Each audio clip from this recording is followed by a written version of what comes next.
Hello Star Wars friends, and welcome back to another trailer reaction. Now I thought I'd do this, and it's less than a week till The Last Jedi. I can't believe it. I'm just starting to get seriously pumped to the point that I can't really sleep too well at night at the moment.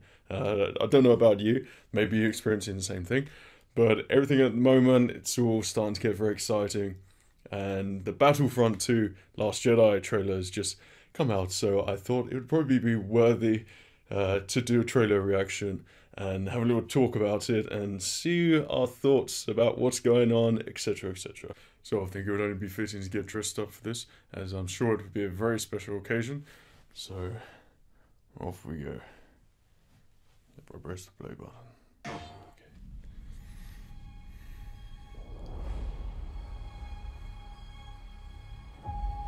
We have 10,000 troops ready to fight. With 1 million more well underway. It just looks so beautiful. I've already chosen my side. Numbers aren't everything. I didn't realize it was going to show like all this. Whoa. Man. The music just sounds incredible. That looks so good. When they come out there, that's awesome. It looks so realistic. If we could learn how powerful this First Order really is. Then the Resistance might have a chance.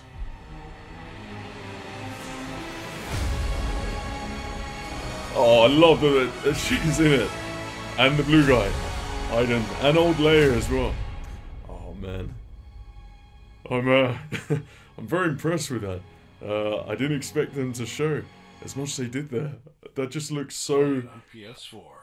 incredibly awesome. That exceeded all my expectations. I really didn't think they was going to show as much as they did.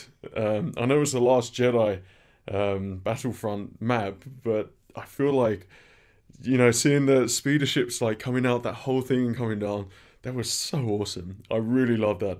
And I feel like it kind of reveals quite a lot about the battle. If you look closely, you could see sort of the layout of the trenches and then the guns there. And then obviously you can see the section where the speeders come out. But going through that, it just looks so realistic. Like, there was a couple of scenes in there I actually thought was from the movie when it smashes down and then you sort of follow the camera seeing the walkers ahead of the speeders. It just all looks very exciting. Now, I don't know about you, but I myself have been enjoying Battlefront 2. It is an awesome game, but obviously it does have its gripes. A couple of things being the microtransactions, which I reckon will probably be coming back. They can't miss an opportunity to bring those back, which would be very disappointing for the game. And the only gripe that I have is that you can't select your own map to play with, because sometimes when there's a map which I haven't done so well on when I'm playing it, then I don't want to play that map again. But then if I load up another campaign, Assault or something, then I get landed with that map again, then I'm not too happy. I want to play something else. And I played a map today on the Tantive crashing into the Death Star, which was just so freaking awesome. And I've had the game for about 3 weeks, or whenever it came out.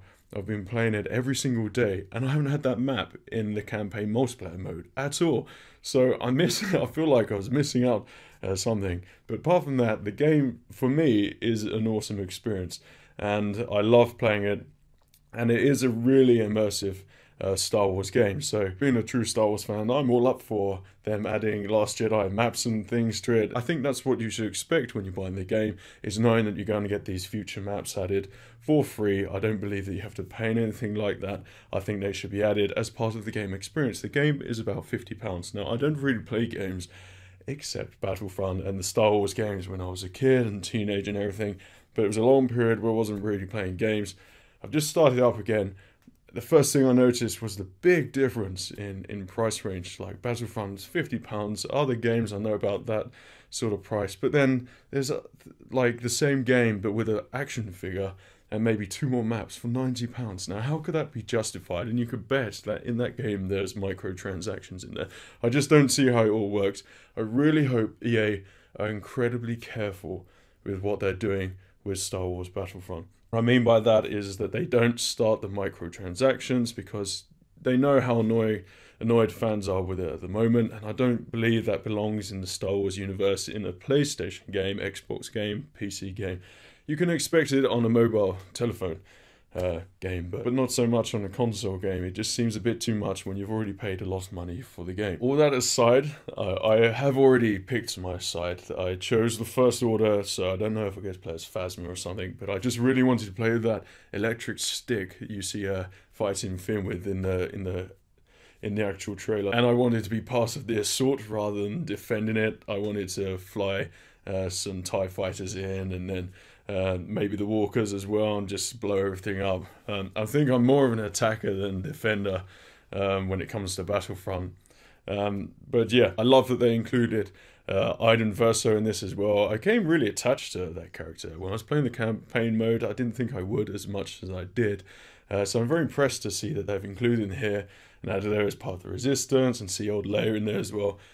Two new heroes, Phasma and Finn. Very much looking forward to seeing them in action and playing them as well. But the battle itself, to see the battle in Crate, it just looks so awesome. You'd think it's sort of parallel to the Hoth battle, but I think this is going to be completely different. Sure, there are walkers attacking and things, but just the whole landscape, the environment, the sort of open plains, I love that a lot. I really like open plain sort of battlefields and things where it's just complete chaos and chaos ensues everywhere. I really like that, and I think that's going to pay off really well in this sort of assault. So can't wait to play this map.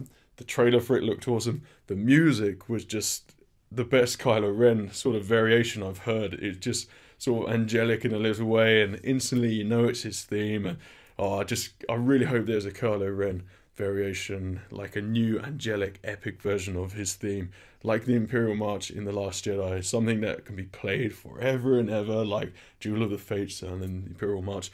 But as you could tell, I probably digress way too much than I probably should, but it is Star Wars and I tend to get a little bit more excited. The world premiere is soon. There's a lot of information coming out. I may do a video on my predictions for what I expect to happen in the film, because I kind of want to do that, and then afterwards when I do the review on the night, because I'm going to watch it at midnight and do the whole dressing up thing, and I'll do pictures for that and add it in my Instagram. Links are in my description for that, so I'll be sure to just try and make an experience out of it, because I've always just loved that whole idea of going midnight with a bunch of Star Wars fans, all of us together, enjoying it, cheering on the film, applauding, dressing up.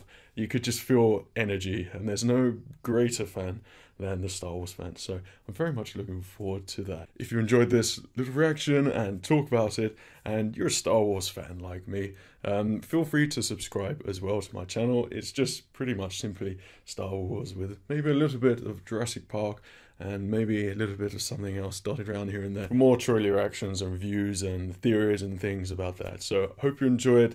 I hope you're doing well, and I'll be sure to see you again soon. Cheerio. And remember, the Force will be with you always.